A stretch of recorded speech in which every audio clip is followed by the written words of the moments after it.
Look, the Secretary of Health and Human Services, the president nominated him because he trusts him to make this country healthy again. It's not just a slogan, it really is a movement that has broken ground across the country. There's millions of people who believe in RFK Jr., Secretary Kennedy, and what he's doing. I don't want to get ahead of HHS with this historic announcement later and the details of it, but obviously the Secretary feels that he has reason and evidence to announce the ban on artificial dyes later, and I'll let him speak to that this afternoon.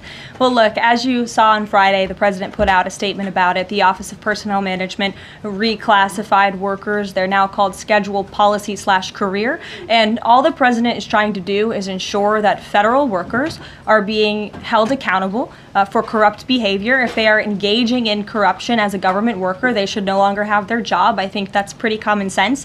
He also believes that bureaucrats should be acting in accordance to the will of the American public, who duly elected this president. Not just this president, but all future presidents. If you work for the government, you should be adhering to the will of the American public and advancing the administration's goals and interests. And if you are not doing that, then you should go find another job whose interests you align with. So as for specific firings, I would defer you to the specific agencies, but the president in this move and Office of Personnel Management, it will make it easier to get rid of rogue bureaucrats who are engaging in corruption.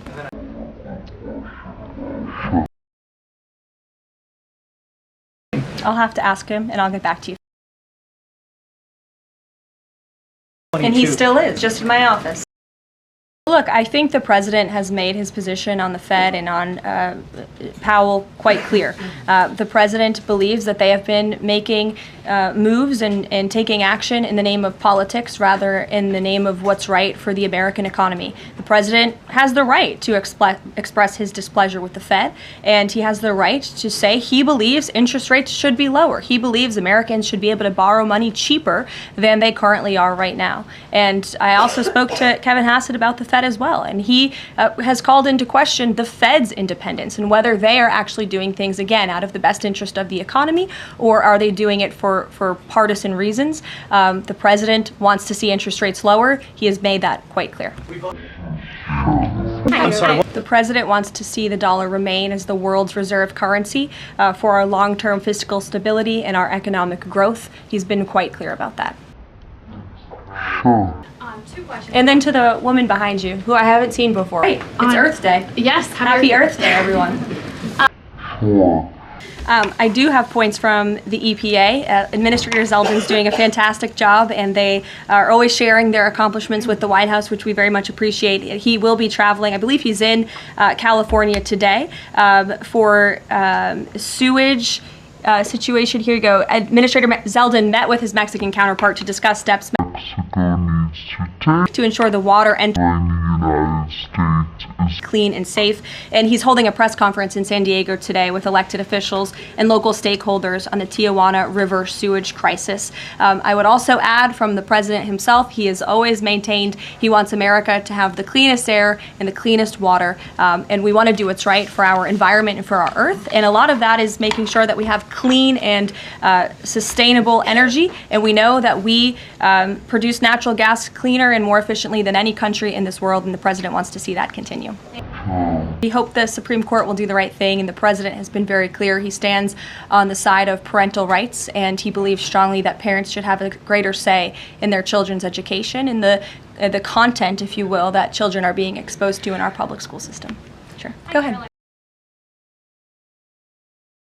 So let's just be clear about one thing. We didn't end that proactively. It expired, and it's because the previous administration illegally paroled millions of people, or hundreds of thousands of people, I'm sorry, into the country, and then gave them temporary protective status, which again is a temporary status. It's not a permanent status in this country. And if there are individuals here who came in through the Biden administration who want to claim asylum, there is a legal process to do that, and those cases will be adjudicated by a judge on a case-by-case basis. We have a legal immigration process in this country for a reason, and all this administration is trying to do is effectuate that. Well, we are obviously complying with the court's order. However, it was a temporary pause. The Supreme Court basically said, sit tight, and they will follow up with an order, and we're confident that the Supreme Court will rule on the side of law and recognize the president absolutely has the executive authority to deport foreign terrorists from our nation's interior under the Alien Enemies Act.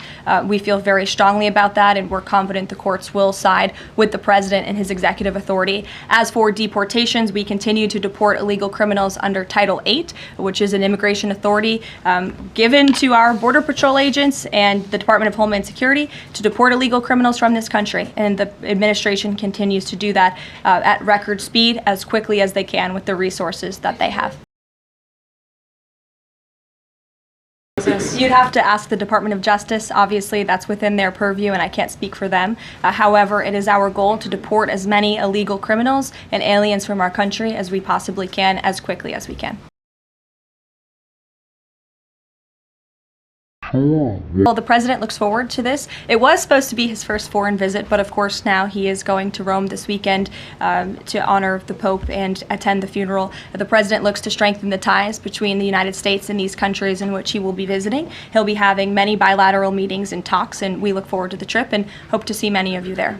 I can't speak to that. However, I do have an update on meetings when it comes to the Russia-Ukraine war. I was just in the Oval Office with the President, Steve Witkoff, and they wanted everybody to know that the negotiations continue.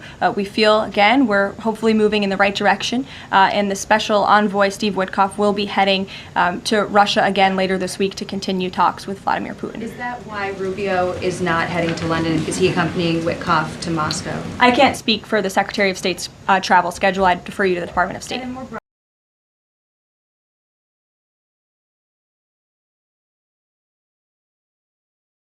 Look, I think it would be unwise for me to broadcast that from this podium. Ultimately, that's a decision for the president to make, but he's made it very clear he wants to see peace, he wants to see this war end, and he wants to stop the killing on both sides of this war, and he's been very clear about that for quite some time, and he has grown frustrated with both sides of this war, and he's made that very known.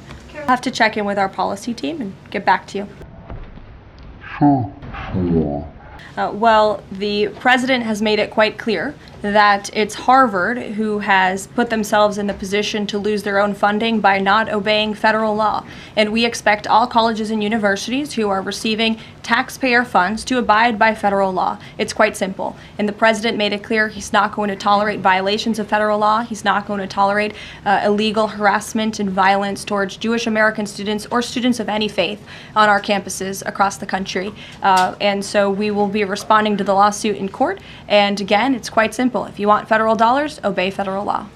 I think the numbers and the sheer number of countries that have reached out to the United States and reached out to this administration to cut good trade deals speak for themselves. The entire world knows that they need the United States of America and they want to do business here, and so we'll stay focused on cutting good trade deals on behalf of the American worker. I did speak to the president about it. It was a good call. They spoke particularly about Iran and the negotiations that are underway with Iran and the United States, and the president has made it very clear repeatedly, but I'll reiterate, there is no daylight between the United States of America and the state of Israel. He stands strongly behind our ally. He's made it quite clear when it comes to Iran that we want to see a deal, and Iran has a choice to make, but the president has also made it very clear, and he reiterated that in his call with Prime Minister Netanyahu today about the need for Iran to never obtain a nuclear weapon.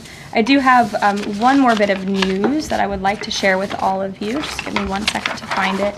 And it's in regards to the terrorist attack that took place in India earlier today. The president has been briefed by the National Security Advisor, and he's being kept up to speed as more facts are learned. What we know already is dozens were killed and even more were injured in a brutal terrorist attack in a popular tourist location in South Kashmir.